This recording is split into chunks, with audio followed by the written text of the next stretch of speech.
আমি গর্ব করে বলছি, তুই একবার আমার বিরুদ্ধে ভোটে দাঁড়া, হয় ভাঙড়ে নায়িকা নিয়ে। তুই যদি ভাঙড়ে দাঁড়াস আমি ভাঙড়ে ক্যান্ডিডেট হব। তুই যদি কানিয়ে দাঁড়াস আমি কানিয়ে ক্যান্ডিডেট হব। তুই যদি বারুইপুরে দাঁড়াস আমি বারুইপুরে ক্যান্ডিডেট হব। আজকে আমি দায়িত্ব নিয়ে এখানে বলে যাচ্ছি,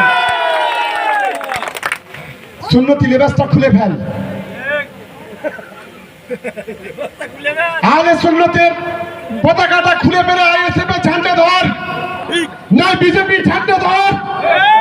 তুই কত বড় মায়ের লাল হয়েছিস রাজনৈতিক ভাবে, গণতান্ত্রিক ভাবে। লজ্জা করে না?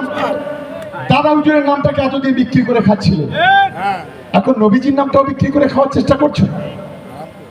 আবার বলে আমার নামে দরুদ পড়ো, কাফের মুনাফিক। লজ্জা করে না? বলে আমার মুখের দিকে চাইলে গোনা মাফ হয়ে যাবে। কোন হাদিসে কোন কোরআনে লেখা আছে? আমি আইএসএফের দালালদের বলতে চাই, বলে আমি নূরে তৈরি। আমাদের ক্লে মুসলিম ভাই বোনেরা যারা আছে আমরা জানি,